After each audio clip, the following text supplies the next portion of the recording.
Hello, everyone. Welcome again to episode number 4 of Bold City Civics. My name is Shelton Hall. I am a writer and reporter and a broadcaster and many other things. I am joined by our founder, Mr. John Lewis Meeks Jr. Hello. Hello, John. On today's episode, we're going to talk about the mayor, the role of mayor in our city and as it relates around the country.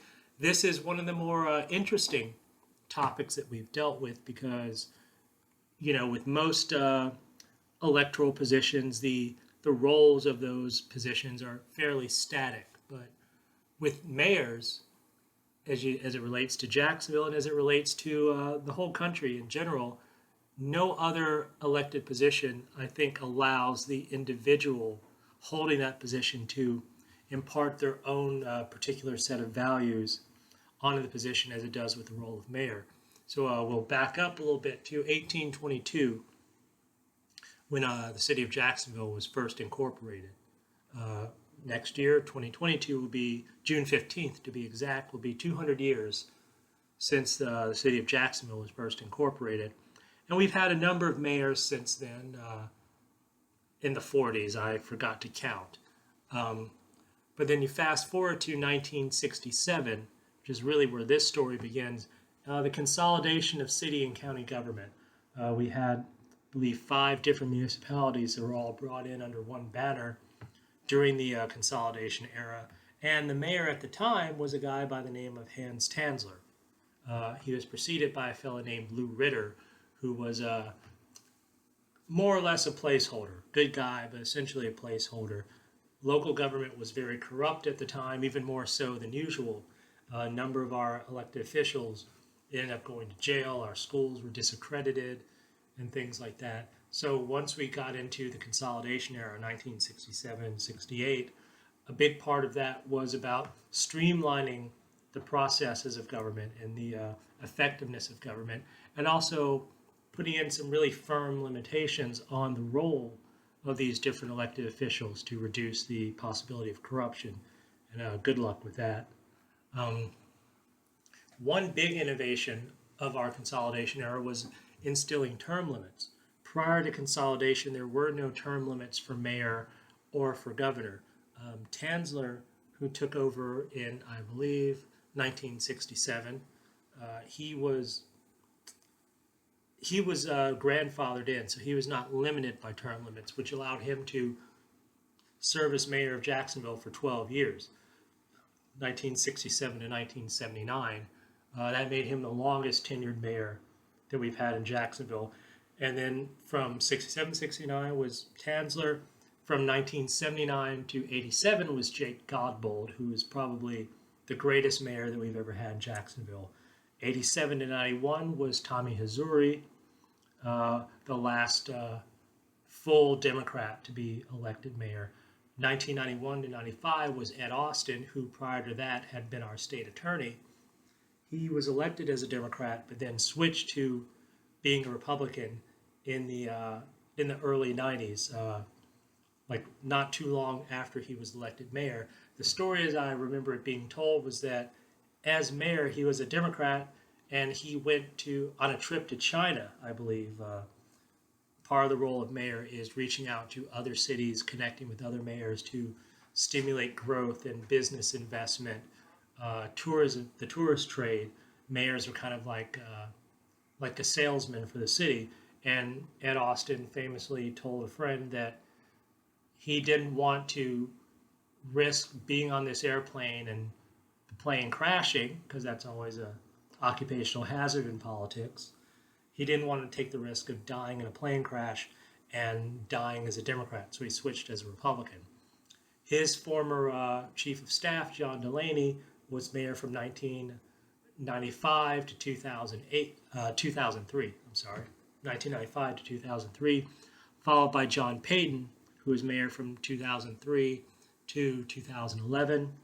Then Alvin Brown, who was mayor from 2011 to 2015. Lenny Curry has been mayor since 2015.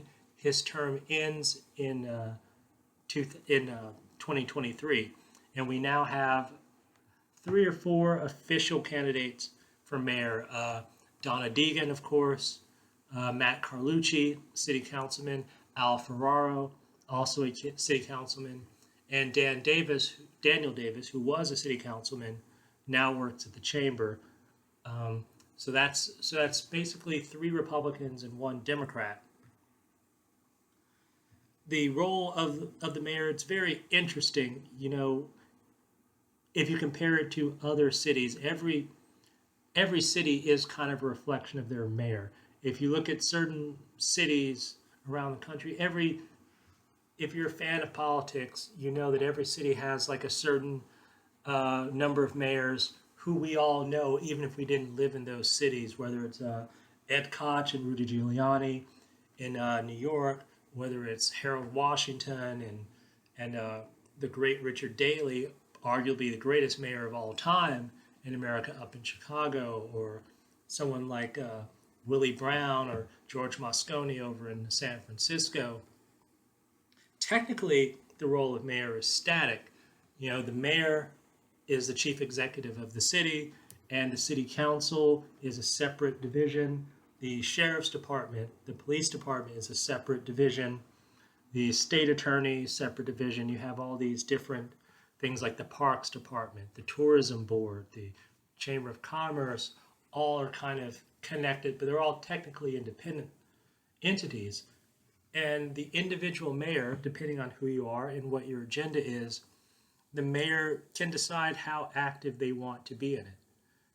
In the Consolidation era, we developed what was called the strong mayor system here in Jacksonville, which means that the mayor of Jacksonville kind of has as much leeway as he wants to impose his will on how the city is governed. And of course, here in Jacksonville, we have JEA. We're one of the few major cities that still controls our municipal power and water industry. And technically, that's a separate entity, but the mayor decides who's on the board of JEA, and then the board decides who is the CEO, which is often a function of who the mayor wants to choose. Likewise, the sheriff's department. The sheriff is technically independent of the mayor, but because it's an elected position, the mayor can essentially decide who is sheriff at one time or another. He doesn't have the ability to fire a sheriff, but he can decide who will and will not win the election. It's a very interesting thing. And if you look at the history of Jacksonville, there are good sides and bad sides to it. I generally believe that the strong mayor concept is a good thing because in a city like this, we have a large land mass, but a fairly small population. Our population is like about 1 million right now, but with our land mass, you could easily expand it to 2, 3, 4 million without much problem. If you go down to Orlando, you got a guy like Buddy Dyer, who was mayor in Orlando for many years. He had a very strong mayor approach to things. But then if you go down to Miami-Dade, Miami, as big a city as it is and as important a city as it is, even I can't even offhand think of who the last few mayors of Miami have been because their political system is so diffused. The power in Miami-Dade politics really is invested in the city council people. Likewise, up in New York is essentially on autopilot. New York has had a bunch of really bad mayors, in my opinion, but no matter how bad the mayor is, New York, being New York, is going to keep on moving along. The city council people, or like the aldermen in Chicago, those people have a lot more power over their communities than, say, a city council person here in Jacksonville. Part of that is by design, and part of that is because the city council people are not really that aggressive about it. Next year will be interesting for those of you who are fans of local politics because we have the 2022 midterm elections. So all of our state representative seats, all of our congressional seats, our governorship, and one of the Senate seats, the Marco Rubio seat, will be up for grabs in 2022. So all of our city council people will have to be doing their job as they regularly do, but at the same time, they're jockeying for position to either become the next mayor, in the case of Carlucci and Al Ferraro, or they're jockeying for a position to have influence on the mayor's race.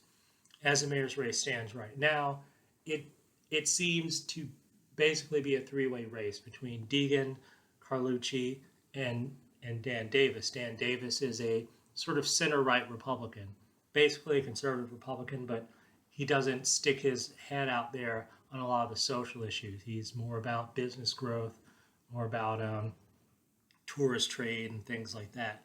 Matt Carlucci is a sort of center-left Republican who was more conservative back in the day, more in line with his father, Joe Carlucci, who is a legend of this city. One of those guys who could have been mayor but just chose not to, kind of like Herb Payton, John Payton's dad. And then you've got Donna Deegan, who has never held elected office before, although she ran against John Rutherford last year, 2020, for Congress. She failed to win, but she did very well in a race that Democrats never really do well in. So it's looking right now like Donna Deegan versus Dan Davis, and then the Matt Carlucci voters will essentially decide who the next mayor of our city is. And when it comes to being mayor, it's very sketchy. It's very sketchy as far as what kind of imprint you want to make on the society around you. Lenny Curry as mayor has been very, I think, mellow. I tend to be left of center on most political issues. A lot of people don't like Lenny Curry, but I think Lenny Curry has done a very good job of managing a system where he's pretty much just in charge, and there isn't a lot of pushback. As you recall, in the 2019 mayor's race, there was no Democrat running against Lenny Curry. His only competition came from Anna Brochet, who was a city council person, a Republican. They started out as friends, but then personal disputes kind of intervened, and so she ran against him. But the Republicans stood behind Curry because Curry is the boss of Republican politics in Northeast Florida, and the Democrats didn't really do much to compete against him. They didn't run a candidate at all, and they didn't throw in much support for Anna Brochet. So Curry slid through. Curry, to this point, has made no formal indication as to who he would support in the mayor's race. I know he's close with Daniel Davis, and I think as we get closer to the election, he may throw his support or throw his endorsement, or he may stand back. I think in the long term, Curry would be an interesting governor of Florida, and if he wants to be governor of Florida, the best thing he could do is to stand back and not insert himself in the upcoming mayor's race. Now, as the mayor's race goes, as you know, with local politics, all of our elected offices, the mayor, the sheriff, the tax collector, the property appraiser, and all 19 city council seats come up for grabs at the same time. Middle of March 2023 is when the first round election is. And it's not based on party, it's just almost a parliamentary style vote. Everyone's name goes on one list, and every voter votes for one person, and the top two vote getters face off in a runoff in May, unless one of these candidates gets more than 50% in the first round, which seems highly unlikely. Now, if it was a two-way race between Deegan and Carlucci, or Deegan and Davis, or Davis and Carlucci, that's a race that could probably be wrapped up in the first round. And probably, you look back over the past 30 years, probably about half of our mayor's races are wrapped up in the first round, especially when you have an incumbent, whether it's Godbold in 83 or Payton in 99, Delaney in 99, or Payton in 2007, or again Curry in 2019. Those mayors ran for re-election and had almost no real